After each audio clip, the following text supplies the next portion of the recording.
still remember the moment I opened that box and saw the paperwork inside, neatly clipped together like it was some kind of thoughtful gift.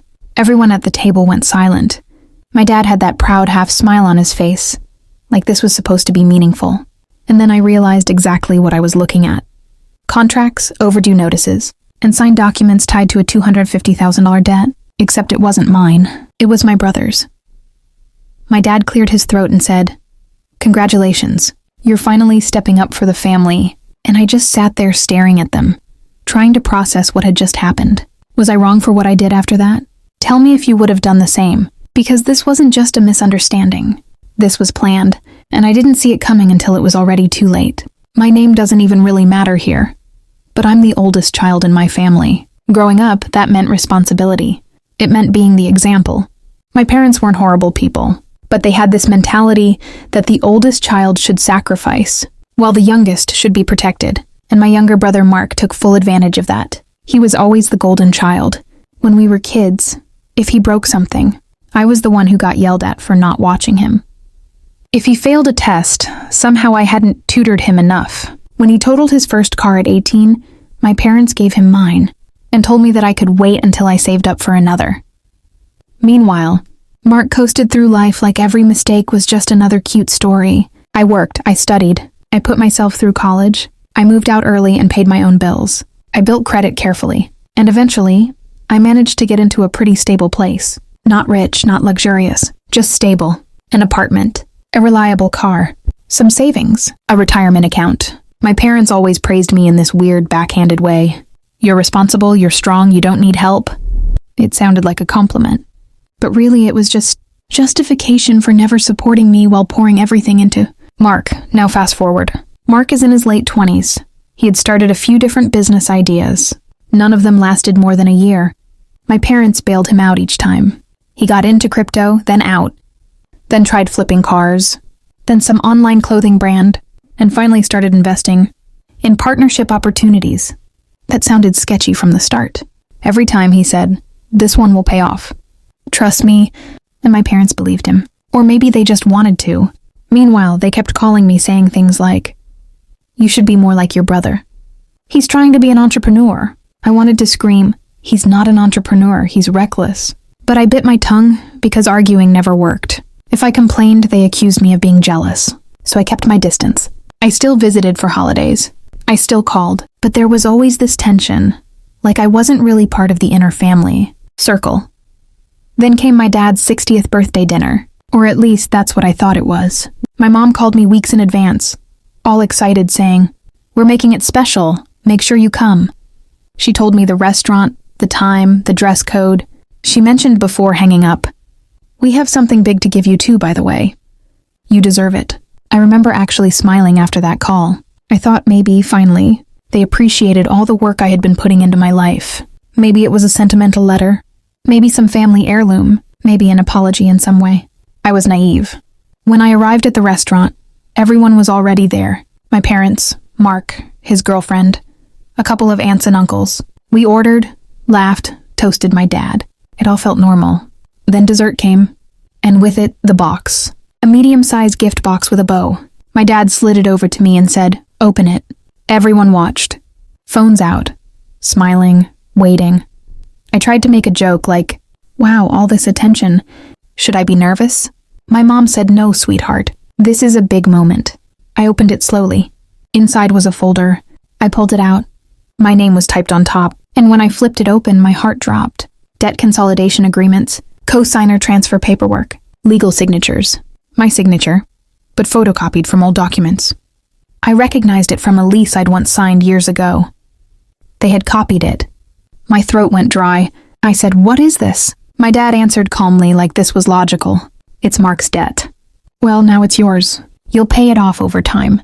It's better for interest rates because your credit is excellent. You're helping the family."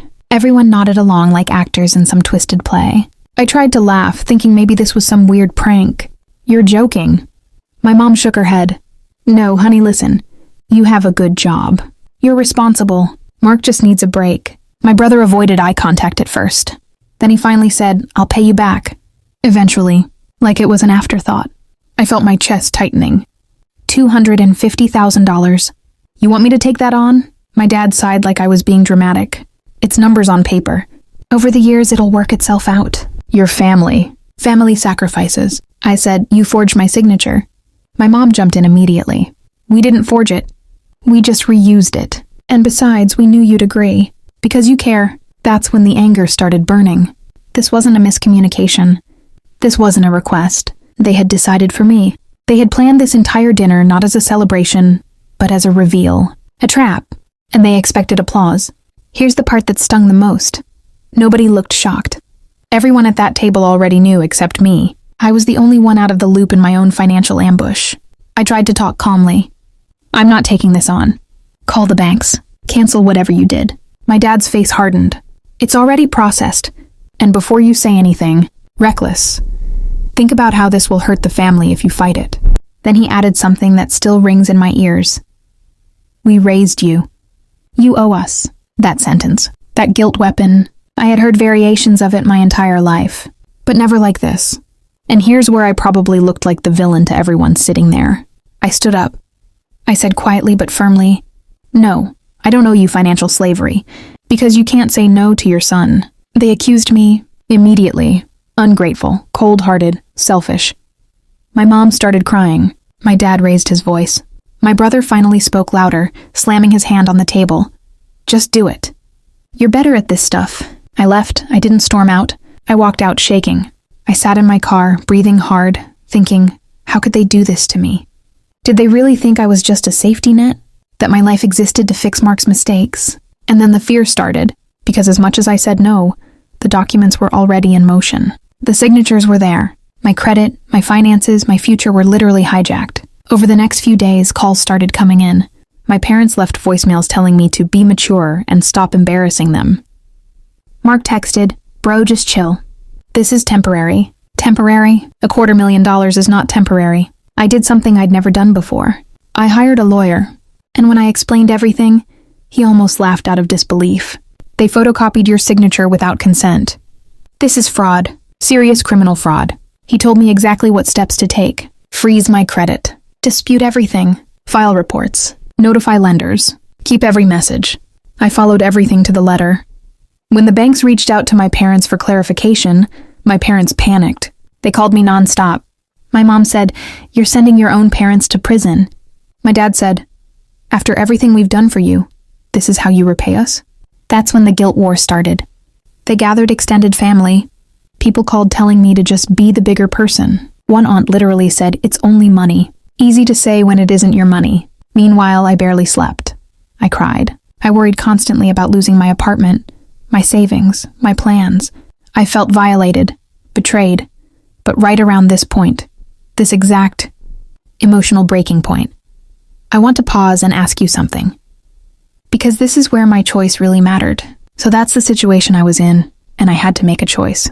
Before I tell you what happened next, I want you to pause and comment below what you would have done in my shoes. Would you protect your parents, even if it meant sacrificing your entire financial future? Or would you fight them, even if it meant becoming the villain in your own family? Okay, here's what I did. I went forward with everything. Full legal pressure. Investigations opened. Fraud claims flagged. And eventually, my parents were confronted. Officially.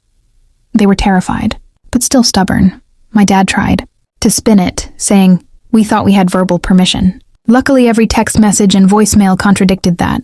Every message was them admitting. They had done it knowingly because I'd be fine. Long story short, it didn't go to prison-level consequences because of first-time offense and because I agreed not to push charges fully, but only under one condition. Every document tied to me had to be voided, reversed, and removed. Mark's debt went back where it belonged. To him. He exploded. He called me screaming that I had ruined his life. He said investors would back off. His credit would be trashed. He said he might have to declare bankruptcy. I answered calmly, that's not my problem. For once in my life, I meant it. My parents didn't speak to me for months. They told relatives I had attacked them, that I had overreacted. But slowly people started hearing the full story. Some apologized quietly. Others stayed silent, embarrassed. My brother moved back home. His girlfriend left him when she realized she wasn't going to live off the fantasy anymore. He got a regular job eventually, something simple, minimum wage. My parents finally had to accept that rescuing him constantly hadn't helped him. It had crippled him. As for me, I doubled down on boundaries. I changed passwords, documents, accounts, everything. I told my parents that if they ever tried anything financial involving my name again, I would press charges fully next time without hesitation. Our relationship isn't the same. We talk, but there's distance. A layer of glass between us. They now know that responsible doesn't mean doormat. And yes, sometimes it hurts. Sometimes I wish I had a family that protected me, instead of exploiting me. But I also feel free. I protected my future, my sanity, my right to not be used. And honestly, I still replay that dinner sometimes. The way they smiled when they thought this was all going to work out their way, like they had planned the perfect trick. And I wonder, if I hadn't fought back, how much more would they have taken? So here's my final thought. Sometimes family will use the word love like a rope, something to tie around you and pull you wherever they want. But real love doesn't trap you. It doesn't sign your name on debts you never agreed to. It doesn't guilt you into sacrificing everything, while someone else learns nothing. Real love respects boundaries. Real love asks. It doesn't steal. If you ever find yourself in a situation like mine, remember, saying no doesn't make you heartless. It makes you sane. It makes you responsible for yourself, instead of being responsible for everyone else's bad choices. And if people call you selfish for refusing to be exploited, maybe they were only there for what they could take from you in the first place. Like this video if you were on my side. Subscribe for more stories like this. And definitely tell me in the comments what you think about this whole mess, because I still sometimes question whether I handled it the best way possible. Thanks for listening. I'll see you all in the next story.